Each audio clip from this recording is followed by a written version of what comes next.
Hi everyone, my name is Evan, and today you are going to learn everything you need to know about the Zhiyun Crane M2 Professional 3-Axis Stabilizer. We're going to unbox it, set it up, balance it, take a look at the specs and features. You're going to see some actual video footage shot on the Crane M2, and I'm going to give you an honest truth about the things I do like and I don't like. This is a great all-around 3-axis stabilizer. If you are a casual shooter and you want professional looking footage for either your mobile phone, an action cam, a point and shoot camera, or a very small mirrorless camera, then this is a great all-around option at around $269 US. Although I must say, I'm a little bit confused as to who this is marketed for. If you're a professional videographer, then you probably need something much bigger if you're using a mirrorless camera like the Sony A7 series. Then you would need something like the Zhiyun Crane 2, which I have here. But as you can see, it's very big and not very compact, not good for traveling. If you have a Sony crop sensor mirrorless camera like the A6500, then the Weebill Lab 3, in my opinion, is a much better choice because it's small, compact like the M2, but much more powerful.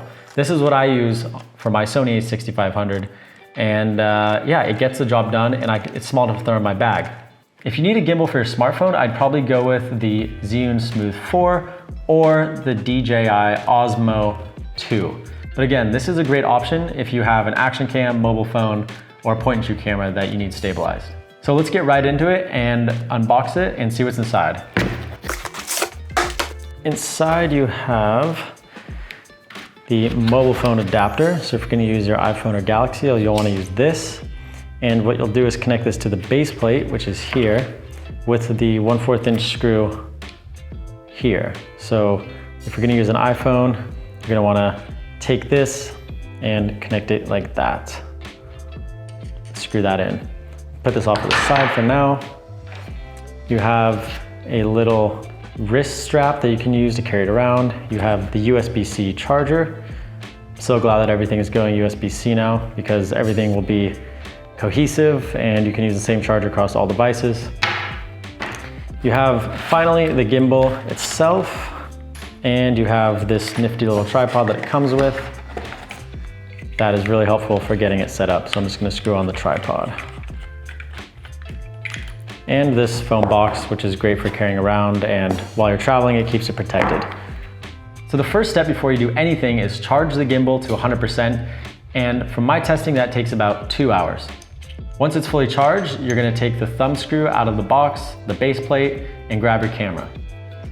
I'm gonna use a Pentax X5. It's similar to size and weight of a Sony ASP-C sensor camera, such as a Sony A6500, which is what I'm shooting this video on right now. And this is around 500 grams, and the Zhiyun Crane M2 supports up to 720 grams. So I just wanted to use a camera that's fairly heavy to really put this thing to the test. Let me get this box out of the way. So if you notice on the base plate, there are two shafts. There is a smaller one, which is for your mobile phone and action cams, and then there's a larger one, which is for your point and shoot cameras and your mirrorless cameras. There's also a little arrow on the base plate. So you're gonna wanna make sure that this arrow is facing to your right. Take your camera, align the base plate screw over the long shaft because we're using a mirrorless camera, and screw it in at about center. Now take your gimbal and make sure that the back motor is facing you, the side motor is facing to your right, and you're gonna swing this arm down. You're gonna loosen this little thumb tab. This thumb tab slides the base plate holder up and down. You're gonna wanna put it right in the middle to get started. Then you're going to unscrew the bottom base plate thumb tab, push in the silver button, and slide in the camera from the left to the right while holding in the thumb tab. And then I'm going to tighten the bottom thumb screw. And if I let go, you can see that this is not balanced. This is not good. We need to balance this to make sure that we get good battery life and really good stabilization. If you're not balanced, your motors are gonna burn out very quickly, your battery's gonna run out quickly, and you're gonna get very shaky footage. So if I just let go, you can see that this is not balanced. So what I need to do is hold the back motor I'm gonna balance it this way so you can see. I'm gonna hold the back motor, and you can see that this is falling forward. You can see that the camera's falling forward. That means that there's too much weight this way, so I need to push the weight further back this way. And the golden rule with balancing any gimbal is to make sure that the center of gravity of your camera is in access with the motors. So if you imagine a line going straight through this motor, you want the center of gravity lined up with this motor, and you want it lined up with the back motor, and then finally you want it lined up with the third bottom motor, but I'll get to that in a second. Step one is let's do the side motor. So what I need to do is unscrew the base plate, thumb screw at the bottom, and make a micro adjustment and push the camera back. When I say micro adjustments, I mean micro adjustments, very, very small adjustments. So if I let go now, you can see it falls backwards.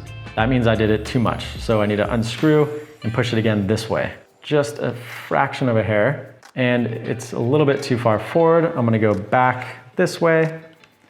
And for time's sake, I'm not gonna get this perfect, but this can take up to 5 minutes to get perfectly balanced. But once you do it once, you usually don't have to do it again. There, you can see it's balanced.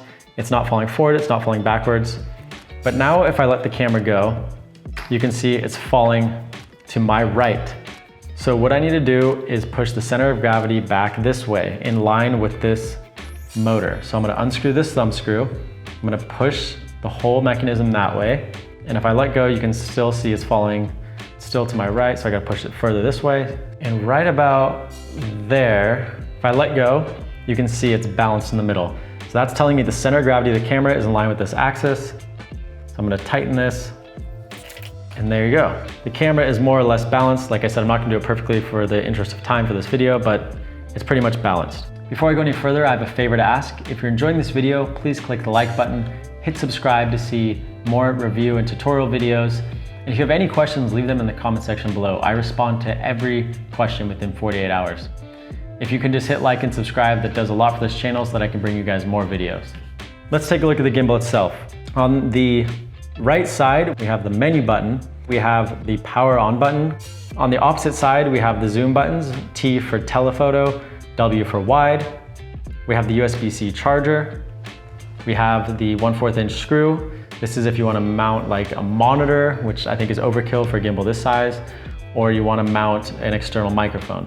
On the front, we have the joystick, the OLED screen, the record button, and M button for mode. On the very back, we have the trigger. To power on the gimbal, you'll push up the power button for 3 seconds. And the gimbal comes to life. So right when you power it on, you're in PF mode. That stands for pan follow. So if I hold the gimbal and pan to the left, the gimbal follows. If I pan to the right, the gimbal follows. If I push the M button for mode, we go into lock mode. So no matter if I pan to the left, pan to the right, tilt down, tilt up, you can see that the camera stays facing forward. And this is pretty impressive because this camera, like I said, weighs 500 grams and this little tiny gimbal is keeping it in place. If I push the M button one more time, we go into point of view, which means that it follows if I tilt up, tilt down, if I rock to the left, rock to the right, and if I pan left, pan right. If I push it one more time, we go back into pan follow. Now the trigger button is for follow mode. That means that if I hold it and I tilt down, it follows. If I tilt up, it follows. If I pan left, it follows. If I pan right, it follows. But if I tilt left and tilt right, it doesn't follow. So that is the difference between point of view mode and follow mode. Now let's say I use the joystick to tilt it up and I very quickly want to get it recentered. I double tap the trigger and it comes to center. Let's say I want to take a selfie, 1, 2, 3. The camera spins around 180 degrees and I can record video if I'm vlogging or something like that. Because I'm using a mirrorless camera and it weighs about 500 grams, I need to go into the menu settings and make sure my motors are set on high. So I'm gonna push the menu button on the right side. I'm gonna use the joystick to go to motor. I'm gonna push the joystick to the right. And then you can see I have the low, medium, and high settings. I'm gonna use high for a mirrorless camera, medium for a point and shoot, and I'm gonna use low for an action cam or a mobile phone. In the menu settings, you also have Wi-Fi, which allows you to connect to a camera like a Sony A6500, and therefore allows you to use the record button and the zoom button on the left side. You can also connect the gimbal to the Zhiyun Play app and make adjustments in the gimbal straight from the app. So there's two hidden modes that most people don't know about. That's Go mode and Vertigo mode. So starting from pan follow mode, if I double tap the M button, I go into Go mode.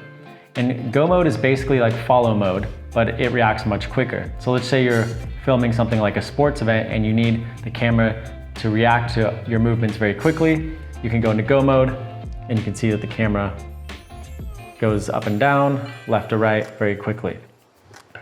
From Go mode, if I double tap again, I get into Vertigo mode. And I don't know if Vertigo mode works very well with these heavier cameras because I keep getting axis lock.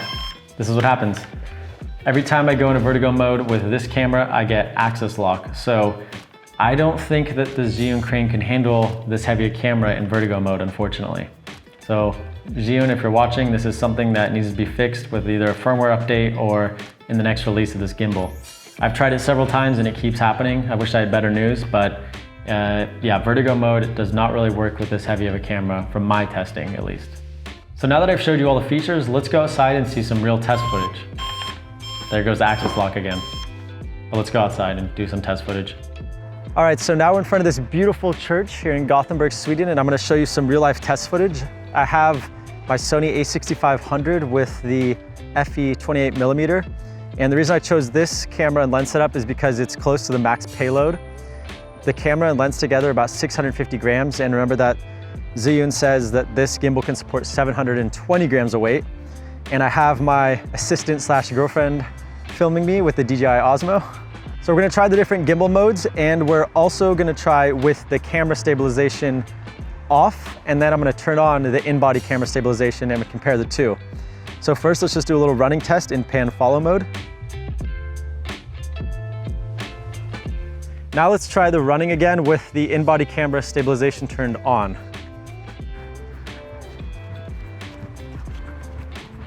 And then I'm gonna do a full speed running test with it as well.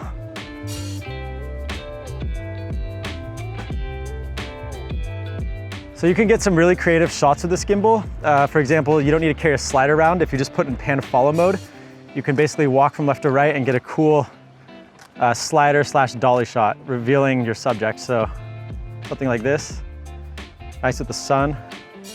And now I'm gonna put it in lock mode. So now, no matter what I do, even if I turn this all the way around, you can see this stays locked. And this, you can get some cool dolly or crane shots rather. So even though we're at 650 grams and this only supports 720 grams, I'm actually really impressed with the balance and stabilization. I mean, it's pretty much maxed out, and you can see that there, I think we might have lost a little bit of stabilization there. Let's try that again. Yeah, so it's not perfectly staying locked, but I am still pretty impressed. Okay, so let's try Vertigo mode now, and I'm gonna get in that by pushing the mode button 4 times.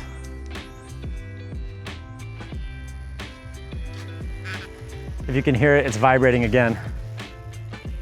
So Vertigo mode on this gimbal, at least at this weight, is, well, now it's freaking out. So I'm gonna turn it off. All right, so Vertigo mode with the Zhiyun Crane M2 is probably not the best. So if you're really with the Vertigo mode, or Vortex mode as it's called, then I wouldn't use this gimbal, especially for a camera this heavy. It might work with point and shoot cameras, but not with the Sony A6500. Okay, so now I'm gonna use the trigger to put us in follow mode. And what that basically does is if I tilt up, tilt down, it'll follow. And you can see, you can get some really cool shots if you're walking towards something like this church here.